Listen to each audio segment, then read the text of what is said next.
Topping today's news, U.S. and Bahamas FTX liquidators reach an agreement, the government seeking to harmonize the judiciary and the police when it comes to criminal justice. Frustrated passengers finally get some answers regarding Bahamas Air's struggles this past weekend, and major security details expected for Boxing Day and New Year's Junu parades.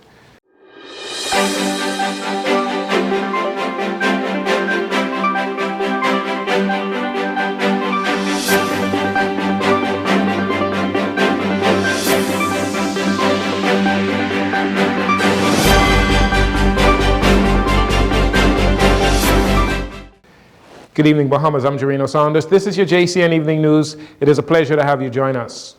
FTX Trading Limited successfully reached a settlement on Tuesday with the official liquidators overseeing the bankruptcy proceedings of its Bahamas unit, FTX Digital Markets. In a collaborative effort, FTX and FTX Digital Markets have decided to pool their assets and align their methods for assessing customer claims. Under the settlement agreement, the customers of FTX.com's international crypto exchange will have the flexibility to choose whether to pursue repayment through the U.S. bankruptcy proceedings or the Bahamian liquidation process, providing them with options for resolution as outlined by FTX. The agreement is now pending approval from the U.S. Bankruptcy Court for the District of Delaware and the Supreme Court of the Bahamas. Chief Executive Officer and Chief Restructuring Officer of the FTX debtors, John Ray, said, this strategic move aims to ensure equitable treatment for customers involved in the insolvency process in either the United States or the Bahamas.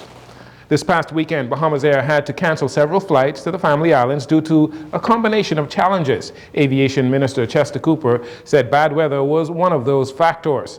For instance, a group of more than 30 passengers were left stranded in Rock Sound, Eleuthera, when they purchased tickets to North Eleuthera. One passenger who took to Facebook said they were told by the crew of Bahamas Air Flight 363 that they would have to disembark at Rock Sound or fly back to New Providence. The passengers were also upset that they had to stand on the tarmac and demand that their luggage was taken off of the airplane before it left them.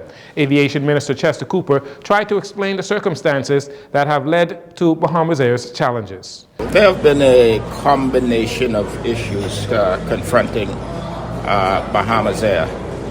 Over the past few days, there were issues involving weather, other issues beyond Bahamas Air's control, certain issues related to airports in Rock Sound in particular, and Marsh Harbor and in Georgetown, Exuma.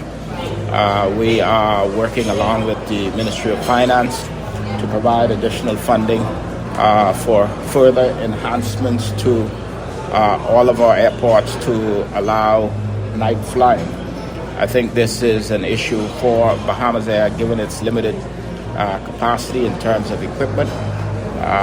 Having to put all of their routes within daylight time frame sometimes become extremely challenging. Deputy Prime Minister Cooper also noting that the airline is faced with mechanical issues with some of their aircrafts grounded. Experienced some mechanical issues on some of its planes. They have grounded those planes in the interest of public safety. You would know Bahamas Air has an impeccable track record when it comes to safety. So at the moment, the company is engaged with wet leasing arrangements with an entity out of Florida. And of course, Western Air is providing some support as well. But you would know that we've had a 737, a new one arrived yesterday. That is going to ease a lot of burden in terms of capacity for Bahamas Air. And this is going to help us to expand and create new routes. The new Boeing 737 jet marks the fourth of its kind to join Bahamas Air, as the new aircraft was officially dedicated on Tuesday and adds 138 seats to the Bahamas Air capacity. The judiciary is set for an overhaul in 2024 with a number of changes to the justice system. On Monday, Attorney General Senator Ryan Pinder initiated the debate on administration of justice in the Bahamas with the second reading of a compendium of bills related to the management and efficacy of the judiciary. Senator Pinder reintroduced the legislation including the Court Service Bill and Supreme Court Amendment Bill 2023 in order to address the ongoing issues with the judiciary and the Royal Bahamas Police Force's continuous complaints about the justice system. Senator Pinder detailed the Supreme Court Amendment Bill. I turn to the Supreme Court Amendment Bill, which increases the maximum number of Supreme Court judges from 20 to 25. This is a significant amendment increasing the capacity of our courts to conduct trials, at least in the Supreme Court, by 25%. It is the government's intention that this will not only contribute significantly to concluding the backlog of cases, but will also give the Chief Justice the flexibility that he requires to better allocate judges throughout the courts and the operations of the judiciary. Concerns about the efficacy of the justice system have been widespread, with the Commissioner of Police, Clayton Fernanda, earlier this year advocating for longer sentences. Senator Pinder announced that the bill will undertake the need for specialty courts, increasing the possibility that these concerns will be addressed. Senator Pinder also reintroduced the Court Service Bill that will help to promote transparency and accountability in the administration of justice. In response to Free National Movement Secretary General Serpent Roll's revelation that a Supreme Court ruling on Tuesday bars F&M Vice Chairman Richard Johnson from the party's meetings, its headquarters, and precincts until further court orders, JCN sought to get a response from Vice Chairman Johnson. Johnson, while respecting the fact that the matter is an active litigation, assured that he is preparing for proceedings to play out and is looking forward to being vindicated. I'm looking forward for the trial. I'm looking forward to be vindicated in this and to win, obviously, because you go into this to win. And also, my political career, there'll be breaking news as to what my political future looks like.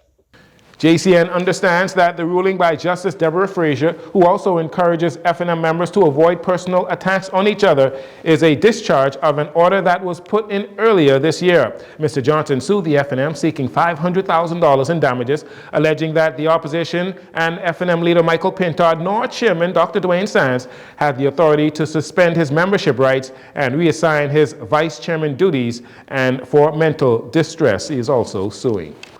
And finally, in this segment, Junu officials are revealing that preparations are underway to make this year's Junu one of the safest parades to date, with 850 police officers policing Bay and Shirley streets. At a recent press briefing, Ellery DeVoe, Junu coordinator at the Ministry of Culture, explained that the security detail for the parades will be similar to last year's. Last year, with the security of Junu, I think that was one of the safest Junu parades we ever experienced coming back off COVID. So once again, I'd like to say thank you for that. The police provided, and along with the Defense Force, 850 police officers. So just as last year, we would do the same thing. Mr. DeVoe also cautioned would-be troublemakers, warning that the police officers will be acting in the public's best interest to keep everyone safe. I will enforce that the general public who cause mischief, this is another year that don't come if you're going to cause mischief, because that's a no problem or no problem zone. So that's one of the biggest things what we will enforce, especially moving forward in this Junu season. Everyone wants to feel safe, so why not utilize the best in the country to make us feel safe at these events? With both Junu parades fast approaching and highly anticipated, officials say they are committed to keeping the public safe. We'll take a break here. We'll be right back after these commercials.